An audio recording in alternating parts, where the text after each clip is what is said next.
Shalom, shalom, mes bien-aimés, soyez bénis. C'est la sœur Sophie Camara, servante de l'Éternel.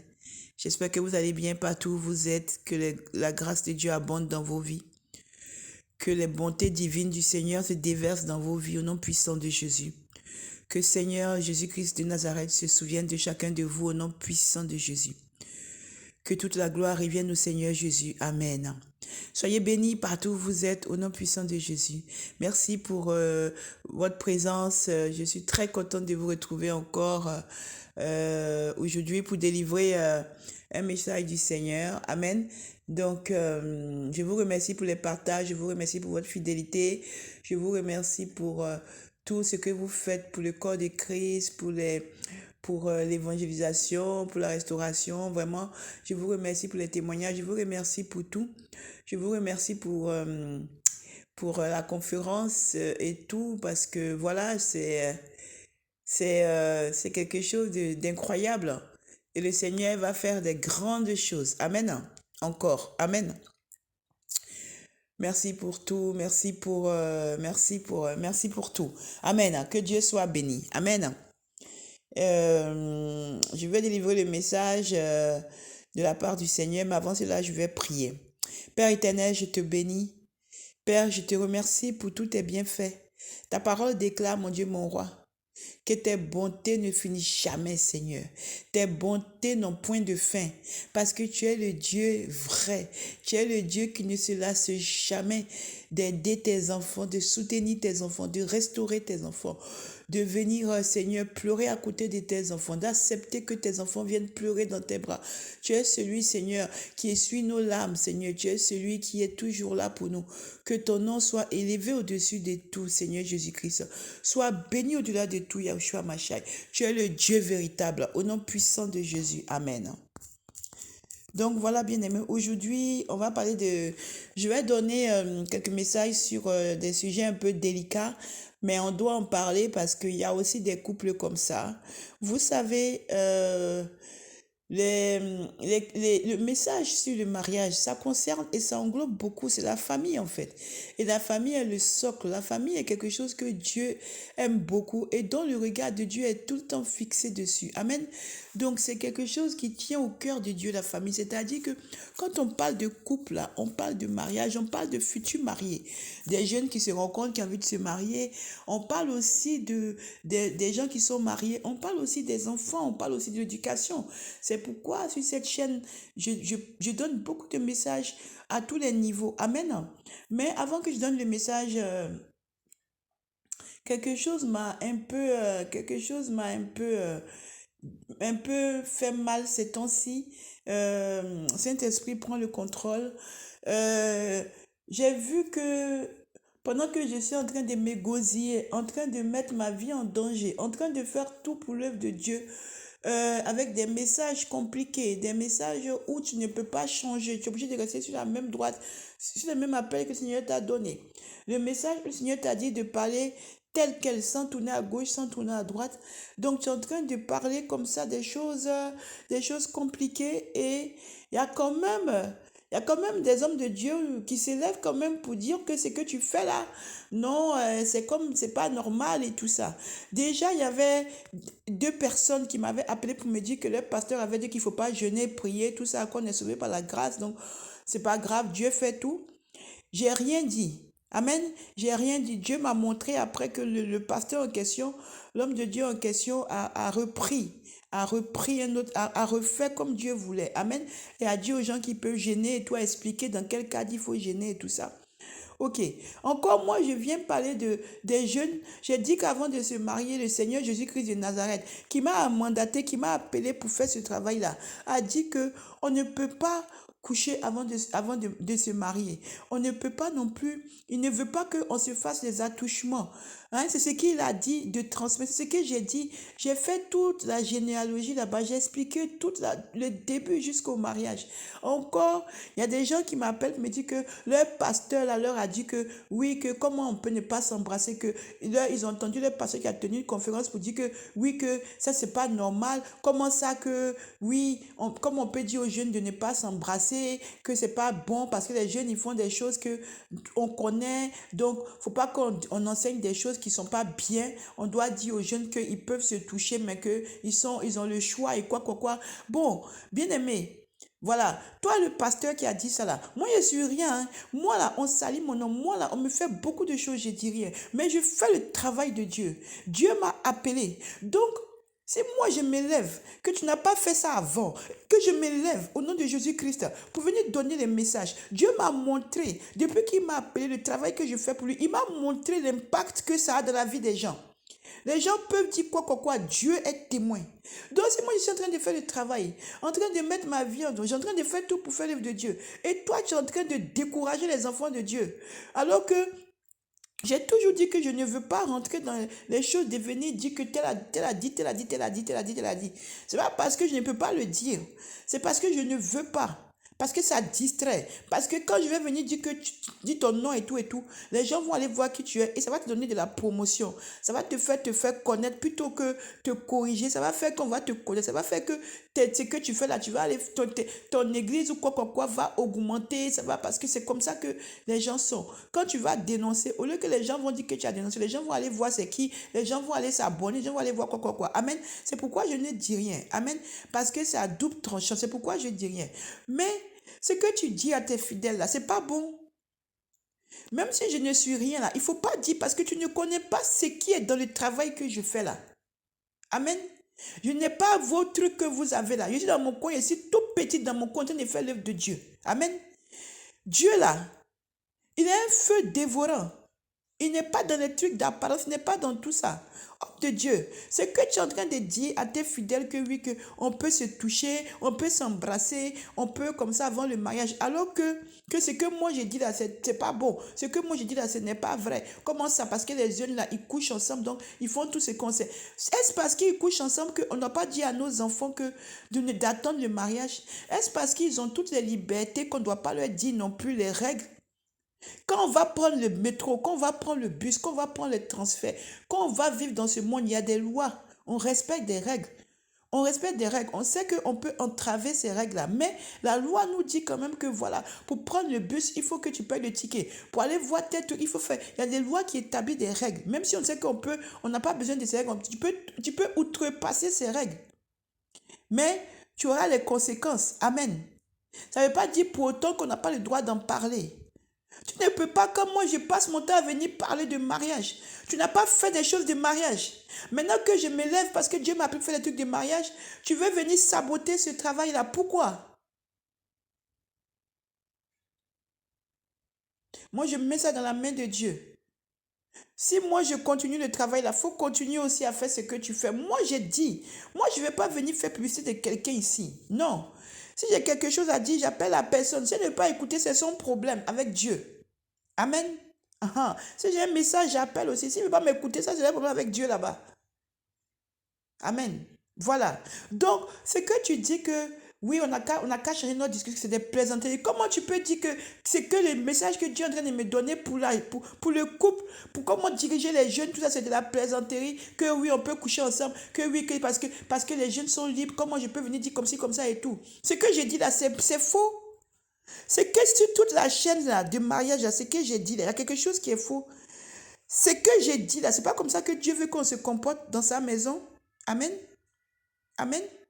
N'a-t-on pas assez déjà beaucoup de choses à corriger? On va venir encore discuter sur ça là. Vraiment. Donc, bien aimé, si tu n'es pas d'accord avec moi, désabonne-toi. Mais si tu veux suivre aussi, il faut suivre. Mais ne m'appelez plus pour me dire ce que vos hommes de Dieu là vous disent. Ça ne m'intéresse pas. Amen. Ça ne m'intéresse absolument pas.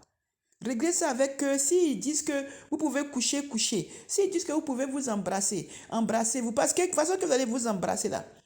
On veut mettre des garde-fous parce que Dieu peut travailler dans la vie de quelqu'un à travers un message. Même s'il est comment Dieu peut le changer. Un message peut toucher, puis rectifier. Mais on dit non, pourquoi tu dis ça? Que non, il faut laisser, ils sont libres et tout ça. Mais en se touchant, en s'embrassant, ça commence par les tire-langues là, excusez-moi. On a fait le monde. C'est parce que Jésus nous a appelés pour faire son œuvre. Sinon, c'est quelque chose qu'on n'a pas fait dans le monde là. Amen. On connaît comment ça commence. Ça commence d'embrassement un peu. Ça commence d'un triangle un peu. Et puis on finit écarter les jambes. Et puis on fait l'amour. Et puis maintenant, voilà les catastrophes. Des fois, la fille tombe enceinte. En temps, ils sont jeunes. Voilà le problème. Entre le jeune n'est pas prêt, voilà le problème. Et on commence à hypothéquer sa vie. On vient parler de ça pour corriger, pour que Dieu aussi puisse toucher à travers un message un enfant ou un jeune ou quoi. Non, toi tu dis que non, que pourquoi? Non. Oh, pourquoi elle vient parler de ça là même là? Pourquoi elle parle de ça que les jeunes sont libres? Ça ne sert à rien parce qu'ils vont faire. Mais est-ce que parce qu'ils vont faire, c'est pour ça qu'on ne doit pas en parler? Donc ton enfant qui est chez toi, parce que il va aller coucher dehors, mais donc s'il rentre à minuit, 4h, 5h du matin, tu ne vas rien lui dire parce que tu sais qu'il était dehors, donc il peut rentrer à l'heure qu'il veut, c'est pas grave. Non, non, faut pas attrister le Seigneur. Faut pas attrister le Seigneur. J'ai dit au Seigneur que son œuvre là, je ne veux pas faire. C'est lui-même qui veut que je fasse. Voilà. Parce que c'est à cause de tout ça là. Quand c'est pas, tu n'es pas en train d'être exposé, il y a encore, tu vas venir encore gérer des choses qui sont sans queue ni tête. Donc voilà, c'est quelque chose que je ne comprends pas, quelque chose qui m'a fait mal. Parce que déjà même entre chrétiens, c'est compliqué. Si aussi les hommes de Dieu les commencent à rentrer dans la danse, ça devient grave. Pourtant, moi, je ne m'occupe pas de quelque chose de quelqu'un. Il n'y a personne aussi. Si ce n'est pas le Seigneur qui a montré cet homme de Dieu là, je suis dans mon coin. Je ne dis c'est bon. Je fais que le travail de Dieu. Maintenant, si tu fais le travail de Dieu, le Seigneur va venir te dire que non, que pourquoi tu dis ça? Faut laisser les gens faire le travail que Dieu a dit. Laissez les gens faire le travail que Dieu a dit. Amen. Il y a plein de combats. Tu parles mariage, on dit pourquoi tu parles mariage? Oh, faut pas parler mariage. Attends, ils sont bien mariés. Hein? Ils sont bien mariés. Pourquoi tu parles mariage? Dieu n'a pas le droit de parler mariage. Hein? C'est pas bon. C'est pas bon. Moi, en tout cas, c'était ce que je voulais dire. Je vais continuer le travail de Dieu. Si vous voulez, vous voulez pas, moi, je continue ce que Dieu m'a dit de faire. Il m'a dit, ma fille, va parler mariage parce que ça va corriger dans le mariage des gens. Et il m'a montré. Il m'a montré ce que ça fait. Il m'a montré. C'est pas, j'ai vu. Amen. Donc, je continue. Si tu veux, dans ton assemblée, dans tes églises, dans quoi, vos trucs là, si vous voulez, parler que les jeunes n'ont qu'à faire ce qu'ils veulent, vous allez croiser Jésus-Christ. Il va vous demander compte. Il va vous demander compte. Et puis, vous allez voir si je suis servante de Dieu ou pas. Quand il va vous dire, ma servante Sophie Kamara a dit que, voilà, tu es venu dire à tes gens que non, que c'est le contraire ils peuvent faire le contraire que ce qu'elle a dit là. La débauche sexuelle. Parce que c'est la liberté. Donc, comme c'est la liberté, on doit laisser faire. Moi, j'ai transmis. Amen.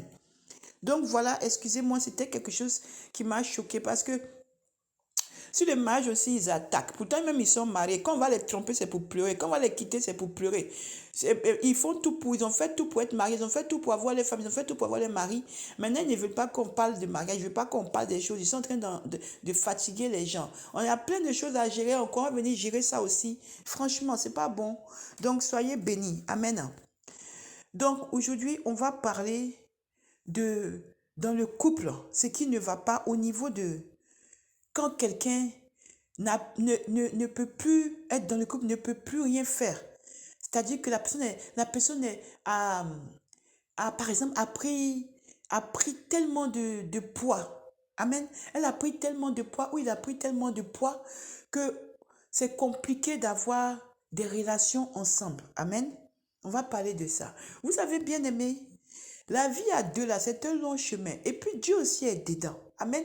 Parce que Dieu veut qu'on soit ensemble. Et Dieu veut que on se marie. C'est pas tout le monde qui est appelé à se marier. Donnez un autre message pour ça. C'est pas tout le monde qui est appelé à se marier. Mais c'est pas tout le monde qui se marie. Mais Dieu veut que tout le monde se marie parce que ça empêche l'impudicité. Ça empêche beaucoup de choses. Amen. Mais si tu n'es pas marié aussi, c'est pas grave. Je donnerai un message sur les célibataires que le Seigneur m'a dit de donner. C'est pas grave parce que tu peux être très bien épanoui sans être marié aussi. Amen. Mais de la volonté de Dieu pour éviter beaucoup de dégâts. Amen. Donc, du coup, quand vous avez décidé d'être ensemble, amen, c'est très important ce message. Le Seigneur m'a dit d'insister. C'est vrai que peut-être que dans le couple, ça s'est bien passé, vous avez été bénis. Donc, ce qui fait que, bien peut-être monsieur mange bien, madame mange bien parce que, peut-être que tout va bien, donc la personne est à l'aise. Donc, la personne mange bien et tout, et tout, et tout. Et la personne ne se rend pas compte, la personne prend du poids. Elle prend du poids, elle prend du poids, elle prend du poids, ou il prend du poids, il prend du poids. Et il faut savoir qu'il y a un petit piège. Quand on commence à être bien, ça peut être parce que grossir, il y a plusieurs façons de grossir. Il y a grossir parce qu'on est à l'aise, on est bien, on a tout ce qu'on veut et tout ça. Et puis, il y a grossir des fois dû aussi souvent à des médicaments, au traitement. Voilà. Ça, c'est une autre sorte aussi de cas. Donc, si la personne est devenue grosse dans ta maison, ou elle est devenue gros, je ne sais pas comment dire, a pris du poids, excusez-moi, c'est pas gros, a pris du poids, amen, a pris du poids, et que maintenant dans le couple c'est compliqué. Vous pouvez rien faire, même c'est toi qui dois porter l'autre, ou c'est l'autre qui doit te porter. C'est-à-dire que dans le couple, ça devient maintenant difficile de pouvoir faire quelque chose, parce que l'autre a tellement pris du poids que même pour se déplacer, amen, c'est compliqué, c'est difficile, amen. Ça devient maintenant quelque chose qui vous rend triste dans la maison parce que avant vous étiez joyeux, vous faisiez des choses ensemble. Voilà, il y avait la souplesse, il y avait la minceur, pas la minceur, mais peut-être que la personne pouvait se déplacer facilement et tout. Et maintenant, quelques années après, ben, la personne est devenue forte, a pris du poids, ou le monsieur a pris du poids. Maintenant, vous devez faire face à ça. Et maintenant, vous voyez que vous êtes malheureux ou malheureuse dans le couple parce que, en fait, vous ne pouvez rien faire dans le couple. C'est impossible. Vous ne pouvez rien faire parce que la personne a tellement pris du poids que même pour se déplacer, c'est compliqué. A plus forte raison d'y remplir son devoir conjugal. Amen. C'est-à-dire au lit, remplir son devoir de femme, quoi. Amen. Donc, du coup, comment expliquer? Il arrive que ça devient dans le couple maintenant. Il y a des cas où comment expliquer? Ça se répercute. Chacun réagit de plusieurs manières. Amen. Il y en a qui vont réagir ou ils vont se laisser comme ça aussi. Voilà, dans la maison, ils vont se laisser, ils vont plus réagir à rien. Ils vont se dire que leur vie est finie. Voilà, voilà, l'autre moitié a tellement grossi que ben, c'est fini quoi pour eux. Ils vont plus pouvoir s'en sortir. Donc, ils se résignent. Ils vivent comme ça. Bon, ils laissent l'autre comme ça aussi. Et puis voilà, ils sont comme ça dans la maison. Il y en a aussi qui essaient de vraiment qui le vivent mal. Et aussi, leur réaction peut être pas bien. Au lieu qu'ils vont vraiment avoir un peu de manière pour faire comprendre à l'autre que ça ne va pas, ils vont être brutaux ou elles vont être brutales. Le problème, c'est que ça, tu peux toucher la sensibilité de l'autre et au lieu que tu fasses que la personne maigrisse ou l'amener à une prise de conscience, si c'est pour qu'elle puisse faire un régime, ben ça peut faire qu'elle va culpabiliser et on rentre encore dans d'autres domaines. Amen. Quand en culpabilisant, au lieu qu'elle va penser à perdre du poids, elle peut maintenant commencer à manger encore plus parce que des fois le stress ou un choc fait que on mange aussi beaucoup et ça va être sans fin. On rentre aussi dans un autre truc, une autre dimension de problème. Amen. C'est pourquoi il faut faire attention à comment on aborde quand on a sa moitié. Comment on aborde quand elle a pris du poids ou quand elle a pris trop de poids, qu'on ne sait pas quoi faire, il est en surpoids, fatigué, il a dépassé, dépassé, dépassé. Il y a une approche. Il y a une approche. On ne vient pas comme ça pour dire, toi, il faut maigrir. Hein. Tu as gâché ma vie, je ne peux rien faire avec toi, je regrette, comment tu as pu être comme ça et tout. Non, parce qu'en faisant ça, si tu t'amuses, tu vas déclencher, il y a un phénomène là pour la maigreur.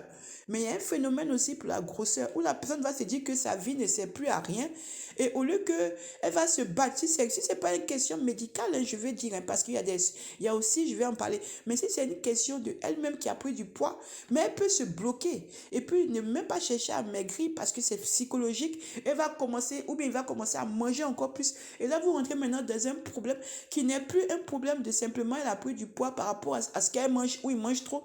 Ça sera maintenant un problème d'addiction, un problème maintenant de traitement de grosseur ou de... Voilà. Amen. Donc, ça va rentrer dans un autre domaine où la personne est tellement mal que maintenant, c'est un mal-être. Ça devient mal-être. Donc, ce n'est plus maintenant le problème de juste régime. C'est maintenant le problème maintenant comportemental où il faut aller consulter et tout ça. Amen. C'est pour ça que l'approche doit être très, très délicate. Et c'est pour ça que même quand on ne peut pas, on peut demander de l'aide à des professionnels. Parce qu'on peut heurter la sensibilité de l'autre et l'enfermer dans une boîte où il pourra, où ou ta moitié ne pourra pas s'en sortir. Amen. Parce qu'il y a aussi les maladies. Il y a aussi les maladies qui peuvent faire qu'elle peut prendre, ou il peut prendre des médicaments. Il doit prendre des médicaments même des fois à vie. Et ces médicaments-là, des fois, font que des gens prennent du poids. Ces médicaments-là font que des fois, les gens prennent, comment dire, ils doivent prendre ces médicaments, donc ils prennent beaucoup, beaucoup de poids. Ou c'est des traitements qui font qu'ils prennent du poids. C'est pas qu'ils ont fait exprès, c'est que c'est dû à la maladie. Donc, tu vas pas venir comme ça pour dire, hé, toi là, moi, j'en ai marre, tu grossis trop, je suis fatiguée, quoi, quoi. Non, c'est pas de sa faute. Elle est malade, il est malade, il prend un traitement, le traitement le fait grossir. Ben, tu as accepté de l'épouser. Quand tu partais à la mairie, tu as dit, ou bien oui, c'est la mairie qu'on dit ça, parce que je crois que quand on fait les fiançailles, on ne dit pas ça. C'est la mairie. Donc, tu as dit à la mort, quand vous vous mariez là, vous avez dit à la vie, à la mort. C'est ça, non? Donc, à la vie, à la mort là, c'est ça, c'est tout ça là qui englobe à la vie, à la mort là. Tu as dit que c'est jusqu'à la mort, non? Donc, tu dois accepter, si ta moitié est devenue a pris du surpoids jusqu'à quand tu ne supportes pas, ben tu dois supporter et puis l'aider à pouvoir traverser cette étape, cette épreuve. Parce que peut-être que ta moitié va te cacher ça, mais peut-être qu'au fond d'elle, elle est en souffrance ou il est en souffrance terrible. Parce que imagine quelqu'un qui est bien, quelqu'un qui s'habille bien, quelqu'un qui est coquette ou coquet, quelqu'un qui est bien, il présente bien, et puis tout d'un coup, du jour au lendemain, il prend du poids, il prend du poids, il prend du poids, il prend du poids, il prend du poids, il prend du poids. À un moment, ben, il ne va pas te dire peut-être qu'il est mal. Peut-être que si peut-être que si vous avez une connexion assez proche, il va te dire tout ce qu'il ressent ou il va te dire ce qu'il ressent.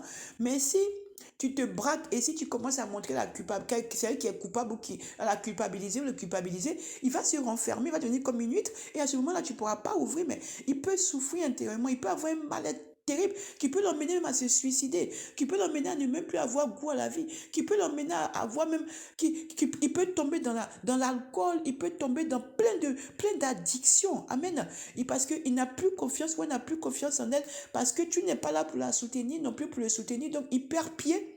Il n'a pas de repère, il n'a pas quelque chose sur quoi s'accrocher pour dire que ça c'est l'objectif que j'ai.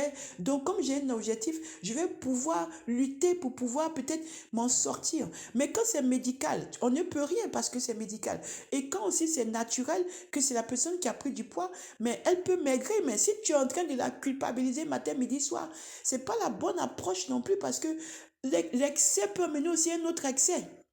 L'excès peut faire qu'elle aussi, elle peut devenir, maintenant rentrer dans un régime pour maigrir jusqu'à devenir maigre. Et maintenant, tomber encore dans un autre excès où elle ne voudra plus manger, on tombe aussi dans une autre dépression. Amen. Donc, c'est très délicat. C'est très délicat. C'est pourquoi je viens à travers ce message, toi qui vas tomber dessus. Si tu es concerné, il faut savoir que l'autre aussi a conscience que sa vie a changé, a conscience du poids aussi qu'elle te fait subir et a conscience aussi de ce qu'elle me met subir. Mais il ne faut pas que tu culpabilises pour montrer que oui, tu es trop grosse, moi je ne peux plus rien faire avec toi, tu es un déchet. C'est grave. C'est grave. C'est très grave.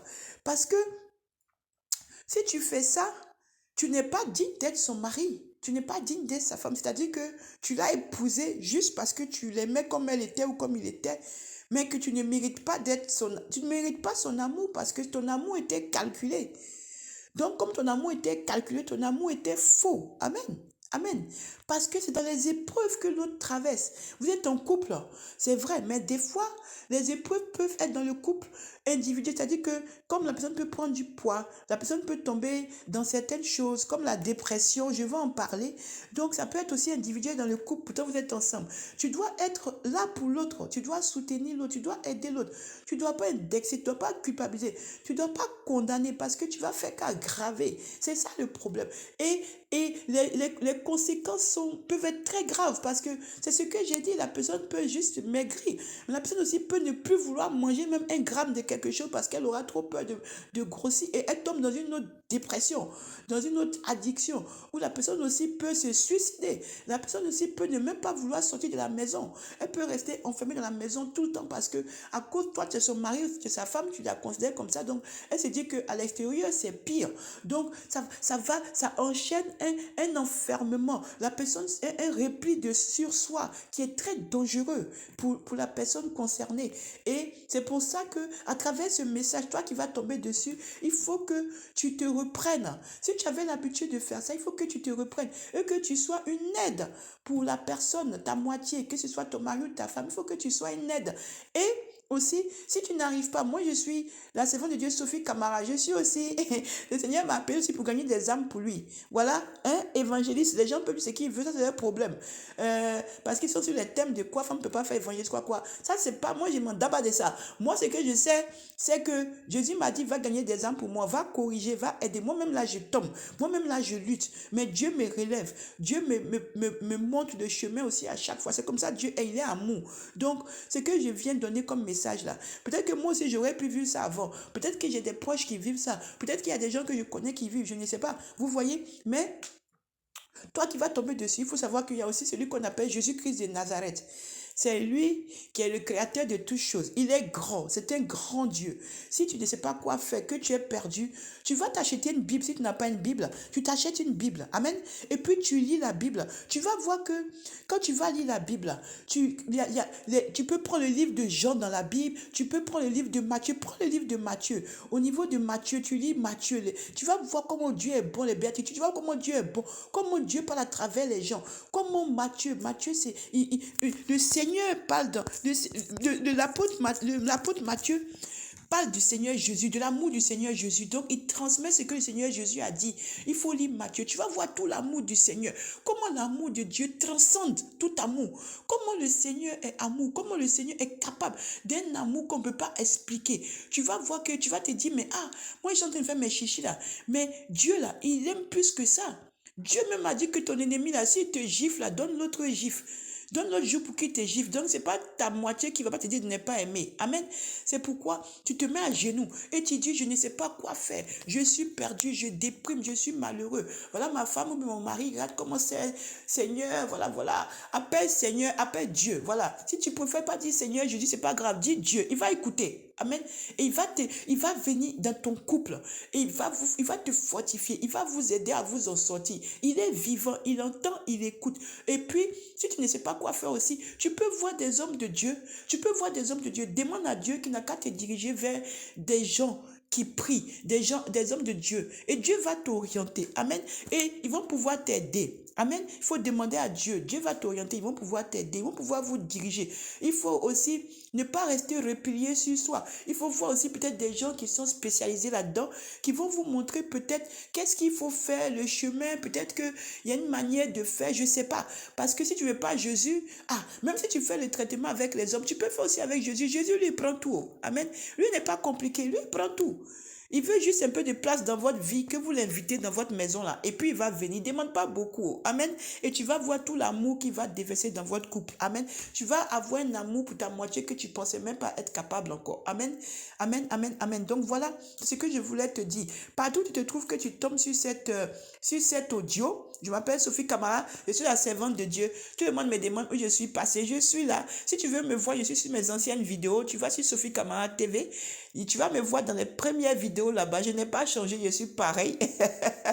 Seulement que j'ai fait pause à la demande du Seigneur sur le fait de cette idolâtrie qui commençait à me fatiguer. Voilà, comment tu t'habilles, comment tu es comme ci, comment tu es ceci, comment tu es bien habillé, tu es bien comme ci, tu es bien rentré ici, ceci, c'est là. Le Seigneur m'a fait une remarque dessus, donc moi, je poste les audios maintenant. Donc c'est le message que tu dois entendre. C'est pas mon visage que tu vas chercher à voir. C'est pas ça qui détermine que je suis sainte ou je suis pas sainte. C'est le message que tu dois entendre et que le Saint-Esprit fasse le travail. Amen. Donc j'ai transmis. Amen, amen. J'ai transmis. Que Dieu vous fortifie dans votre couple. Que Dieu vous aide. Que Dieu prenne le contrôle de votre couple. Que Seigneur, toi-même tu prennes le contrôle. Au nom puissant de Jésus. Seigneur, je remets tout entre les mains de tes enfants. Tu es le Dieu réparateur. Tu es le Dieu qui répare toutes les brèches. Tu es le Dieu qui restaure, Seigneur. Que toi-même tu agisses, Seigneur, dans le couple de tes enfants, Seigneur. Et que, Seigneur, mon Dieu, mon roi, ton serviteur qui dit que ce que je fais n'est pas bien, que tu le reprennes, afin qu'il corrige ce qu'il a dit dans son assemblée, parce qu'il est en train de perdre. Il y a des gens qui m'ont appelé, ils sont déjà perdus avec ces messages. Seigneur Jésus-Christ, qu'ils ont le droit d'embrasser, ils ont le droit de coucher, ils ont le droit de caresser, ils ont le droit de faire quoi. Voilà, Seigneur, toi-même tu règles ça. Au nom puissant de Jésus, j'ai transmis. Amen.